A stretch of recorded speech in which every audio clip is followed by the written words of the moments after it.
لغة القرآن وخير نبي سكناها الروح كما أمي لغة القرآن وخير نبي سكناها الروح كما أمي. السلام عليكم ورحمة الله وبركاته.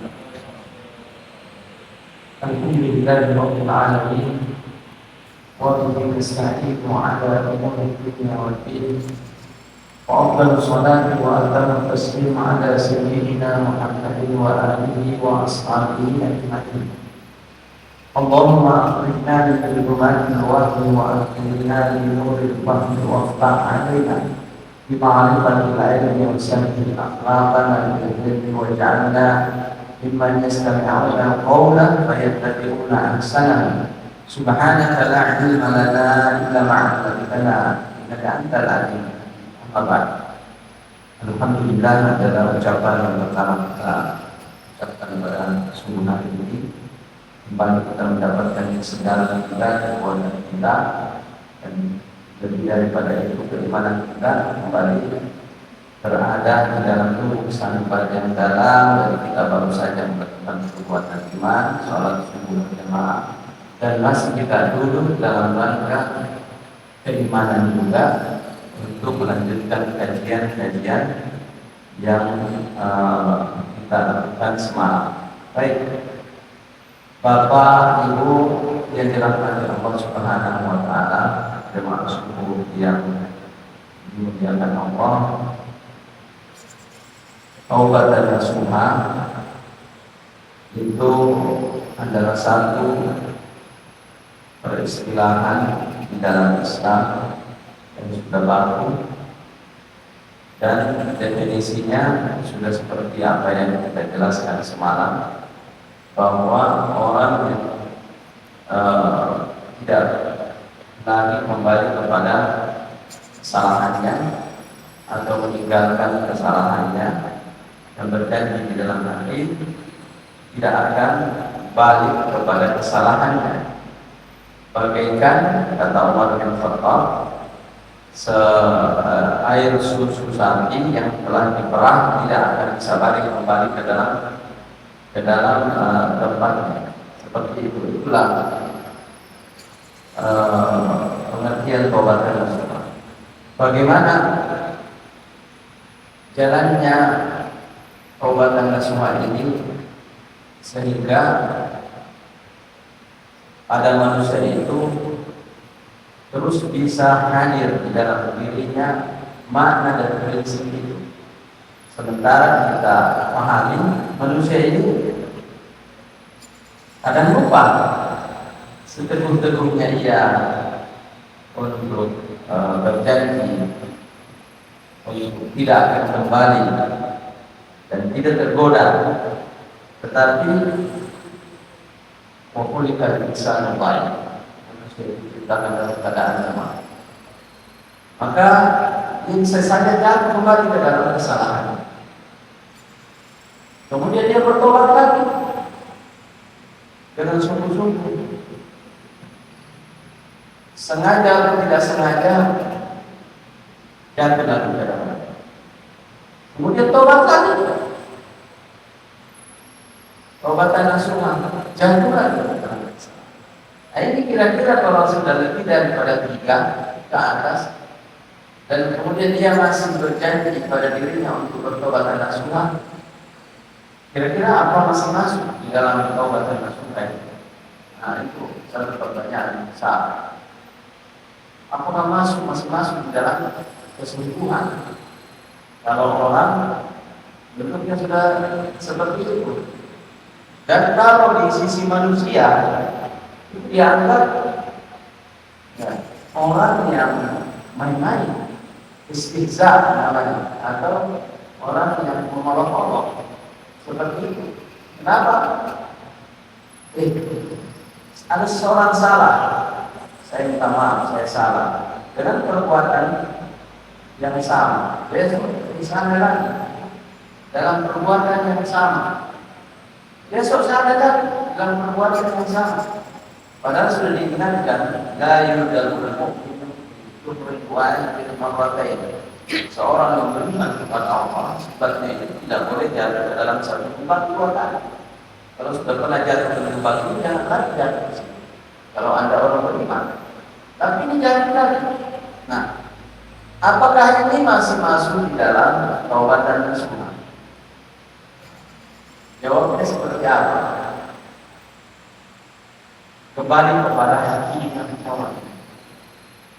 Ada orang karena kondisi, karena kelemahannya, karena ketidakberdayaannya di hadapan nafsunya, di hadapan pikiran kecenderungan pikirannya, beda itu. Cenderungan pikiran dengan cenderungan nafsu. Karena ketidakberdayaan dengan situasi yang mengantarkannya, ini situasi yang mengantarkannya setan ini. Setan ada di sekitarnya, baik itu setan bisikan ataupun setan manusia yang mengajak. Kalau ada mengajak kepada keburukan itu setan manusia. Nah, kemudian dia jatuh lagi dalam perbuatan yang buruk itu. Apakah ini taubat dan nasuha? Jawabnya kembali kepada tadi, hati manusia. Ada orang dia taubat dan nasuha, setelah taubat dan nasuha mulai kembali. Berarti tidak taubat dan nasuha itu. Ya, tidak taubat dan nasuha. Tetapi ada orang taubat dan nasuha, betul-betul taubat dan nasuha, tapi jatuh lagi, sampai berkali-kali. Tetapi setiap dia kali jatuh, dia bangkit lagi. Kenapa? Karena keimanannya yang kuat di dalam dan tidak akan bisa terhapus. Itu membuatnya selalu tersadar. Oh ya, salah karena ini. Sama lah dengan ceritanya nasuha itu yang dimintakan oleh Allah, yang kemudian disembuhkan. Ya, semalam saya sudah sebutkan, lupa sebutkan bahwa disembuhkan oleh Allah, sembuhkan kepada Allah. Makanya, nah, ada orang yang betul-betul seperti nasuha itu dalam cerita Bani Israil, yang sungguh-sungguh maka untuk yang seperti ini, yang mengolok-olok tadi, tidak diterima tobatan nasuha. Berarti dia belum tobatan nasuha. Kata almarhum Ustaz Kiai Haji Zainuddin MC, yang saya ingat waktu dia cerita tentang obat sambal katanya. Kalau kepedesan, obat tidak mau. Ya, begitu hilang pedesnya lihat makanan, natar. Seperti itu. Ya. Tetapi ada orang yang betul-betul ingat bahwa ada Tuhan, ada Allah, dan itu dicerita oleh Nabi Sallallahu Alaihi Wasallam. Himayah di antara ini ada hadis qudsi mengatakan bahwa Allah Subhanahu Wa Taala berfirman, "Qala aznaba 'abdun dzamban faqala Allahu aghfir li dzambi." Seorang hamba jatuh kepada dosa dan dia berdoa, "Ya Allah, ampunikan dosa." Maka Allah Ta'ala maka dijawab oleh Allah, "Adnaba 'abdi dzamban fa'alima anna lahu rabban yaghfiru dzunuba wa yaghfiru." Allah berfirman, hamba telah tahu bahwa dia melakukan dosa, dan dia juga memahami bahwa dia punya Tuhan yang mengampuni dosa dan memberi siksa atas dosanya. Kemudian semua ada, dan lantas dia meminta ampun, dia meminta ampun. Semua ada, kemudian kembali lagi berdosa. Lantas dia tobat lagi mengatakan, "Ya Tuhanku, Rabbi ighfirli dan ya Allah, ampuni dosaku." Maka dijawab oleh Allah, "Abdi aznaba dzamban," hambaku melakukan dosa dan dia tahu bahwa dia ada Tuhan mengampuni dosa, dan memberi siksaan pada dosa. Alima anna lahu rabban yaghfiru dzanba wa ya'khudhu bid-dzanbi. Cuma ada, lalu dia kembali lagi berdosa. Sudah berapa kali? 3 kali. Ya, hai Rabbi, Tuhan, ampunilah lagi saya. Faqala ta'ala anna ba'abdi dzanban fa'alima anna lahu rabban yaghfiru dzanba wa ya'khudhu bid-dzanbi. Kemudian Allah menjawab, kembali hamba berdosa, dan dia sudah meminta ampun, dan hamba tahu bahwa dia memberi Tuhan yang mengampuni dosa dan memberi ganjaran kepada dosa, maka kembali diberi. Kemudian dikatakan, man ma syi'ta faqad ghafartu. Hai hamba, kerjakan apa yang kamu kerjakan. Selama kamu bertobat kepada aku akan menerima. Dari batas. Jadi taubatan nasuha itu kesungguhan di dalam hati manusia selalu diterima oleh Allah Subhanahu wa taala. Walaupun berapa kali dia berdosa. Bahkan di dalam hadis saya dikatakan sampai ribuan kali. Selalu Allah Subhanahu wa taala mengatakan, apapun yang kau kerjakan selama kau bersadar kembali kepada Allah. Tetapi ada batasannya. Ada batasannya. Yaitu ketika pintu tobat itu ditutup. Kapan pintu tobat ditutup? Ada sifat individu dan ada sifatnya universal. Yang sifatnya individu adalah mana bentar selama orang itu belum sampai nafasnya leher, belum sakaratul maut. Ada sifatnya universal yang selama matahari belum terbit sebelah atau belum tertutup pintu taubat yang telah pernah dibuka di saat awal penciptaannya langit dan bumi. Jadi cerita hadisnya begini. Ada seorang Arab Badui datang kepada Nabi, bertanya kepada Nabi, mana Muhammad, dengan suara yang Nabi mengatakan, ini Muhammad, dengan suara burung. Mana Muhammad? Sahabat Nabi, kamu di hadapan Nabi, pelan-pelan kalau bicara. Semua sahabat memperingatkan, saya tidak mau pelan-pelan, saya begitu suara. Nabi mengatakan,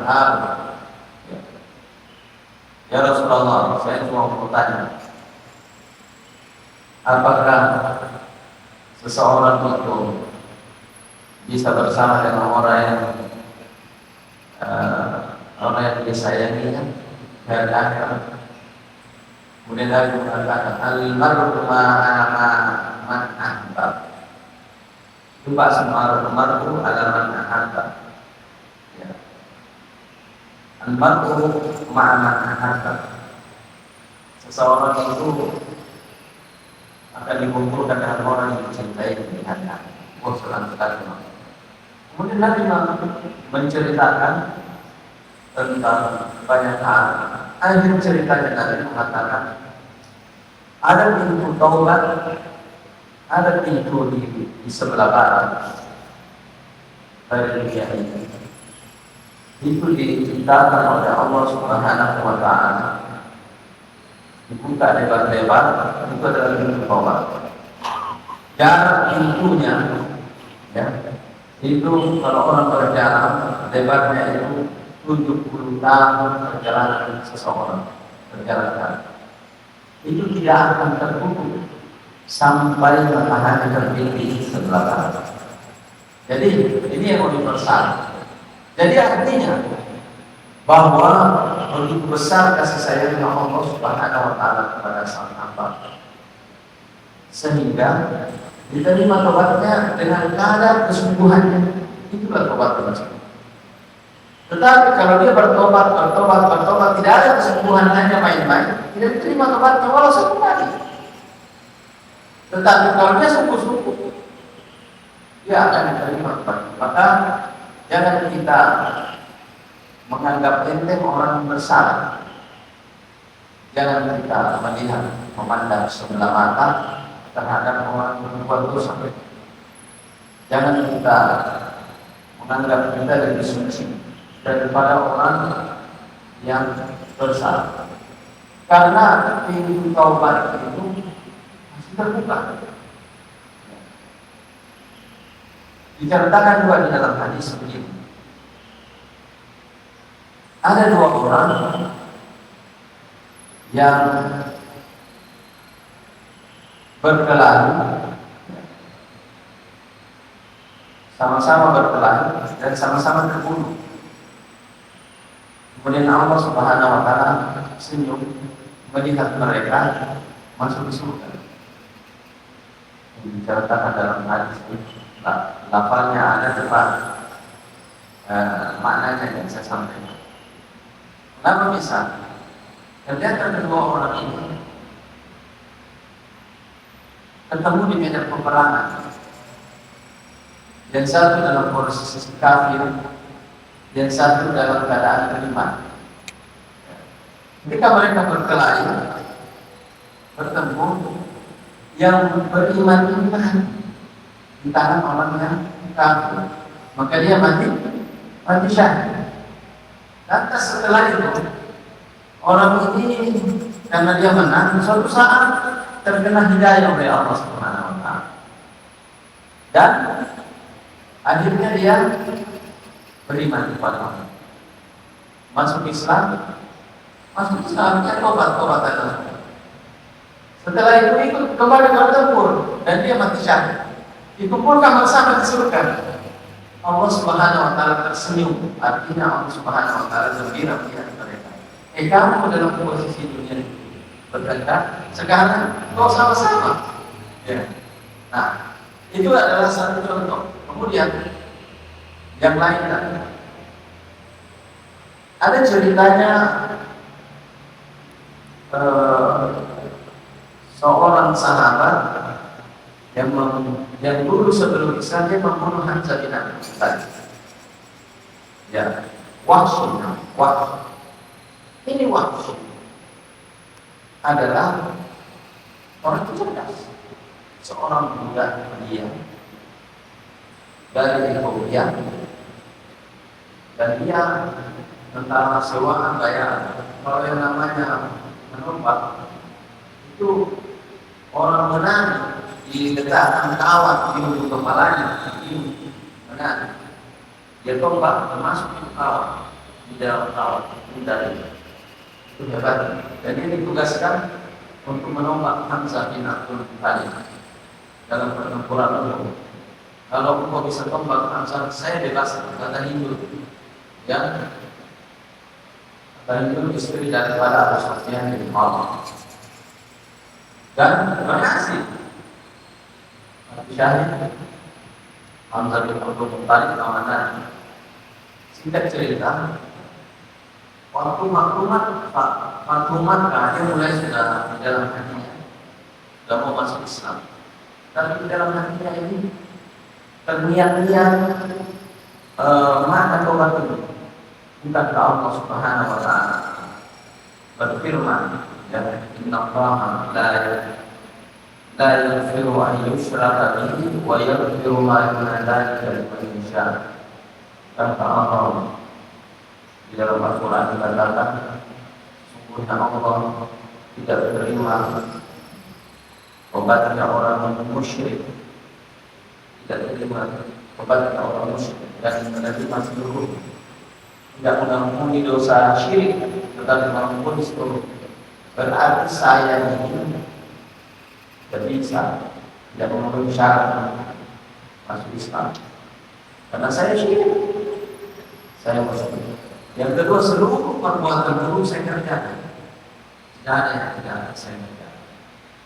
Ya, membunuh itu memang pekerjaan saya membunuh banyak. Kemudian berzina itu adalah kebiasaan saya. Apa?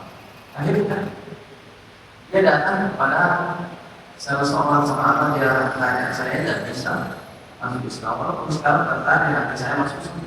Tapi kan tidak mungkin orang seperti saya berlumuran dosa.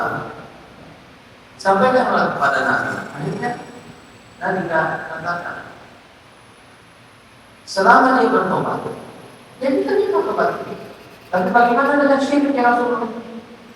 Dibaca hadis Nabi, kuliah Al-Quran, Rasulullah SAW membacanya. Kuliah ibadiyah dari asraf wa'ada. Dan al-Quranku min-Rahman Inna Allah yaghfiru dzunuba jami'an.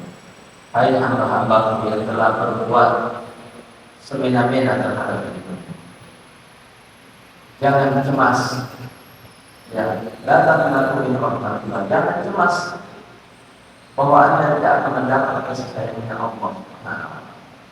Sesungguhnya Allah mengampuni seluruh dosa. Mengampuni seluruh dosa. Artinya dosa syirik pun kalau ditobatkan diampuni oleh Allah Subhanahu wa taala. Tidak ada yang tidak diampuni. Tetapi dosa syirik apabila tidak ditobatkan tidak akan diampuni oleh Allah. Sebesar apapun dari pahalanya orang, banyaknya pahalanya orang, banyaknya kebaikannya orang, kesungguhannya di dalam beribadah, di dalam kalau dia tidak tobatkan kesyirikannya, tidak akan otomatis terhapus. Walaupun ditimbang dia kebaikannya setinggi gunung dan kesalahannya tinggal sedikit, yaitu tinggal syirik, tidak akan menghapus yang setinggi gunung itu. Kalau tidak ditobatkan itu. Jadi yang namanya tobat dan semua itu seperti ini. Kesungguhan kita, kesungguhan seorang hamba, kemudian apabila dia sudah bertobat, hapus. Islam itu tahdumu maqam, yahdumu maqam. Orang masuk Islam, seluruh yang di depannya hapus. Menentukan seluruhnya. Sejahiliyahnya seseorang apabila dia masuk Islam langsung baik-baik, luar biasa. Nah ini satu persoalan sudah kita jawab.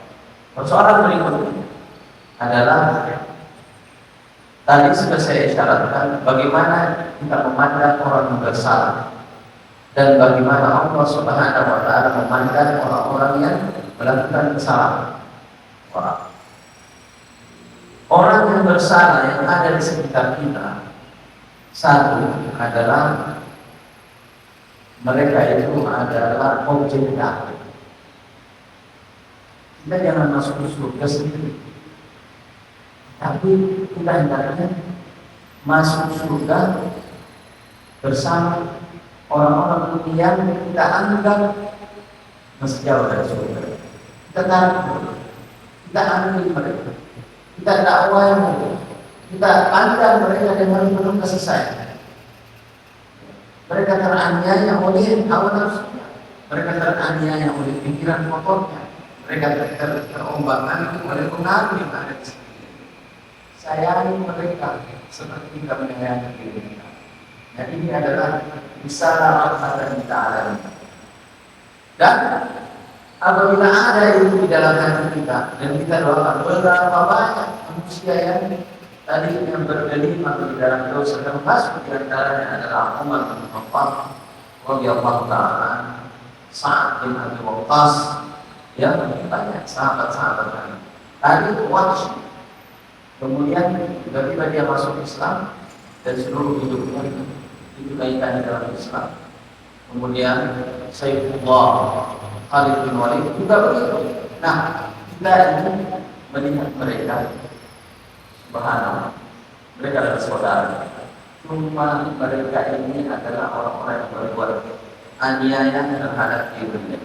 Kita ajak kepada mereka itu untuk bersama-sama dengan kita. Itu yang pertama, pandangan kita terhadap mereka.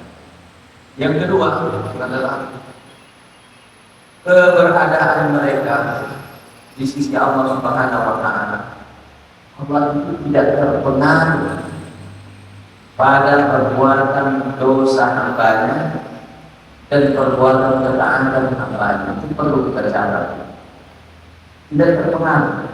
Seandainya seluruh manusia di muka bumi itu berdosa, apakah berkurang kekuasaannya Allah Subhanahu wa Ta'ala? Tidak berkurang.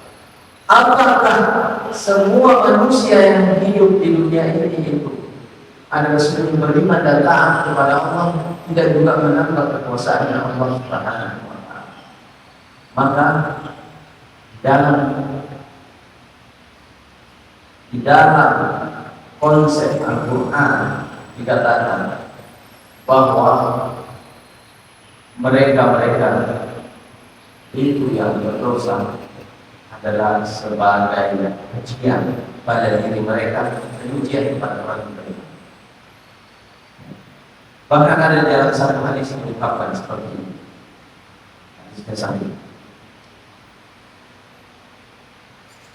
Allahumma shalli ala sabata 'ala nabi qala laula tanzilatu la dhahaba Allahu bikum wa jaa'a biqaumin yuhibbuna wa yastaghfiruna wa yaghfiru lahum. Hadza min rahmatihi wa jawdihi annahu jalla wa 'ala qaddara 'ala ibadihi dan fadail thumma yanubu ilaihim subhanahu wa ta'ala. Katakan ini, andai dalam satu komunitas tidak ada orang berdosa, maka itu komunitas itu dikenyapkan oleh Allah.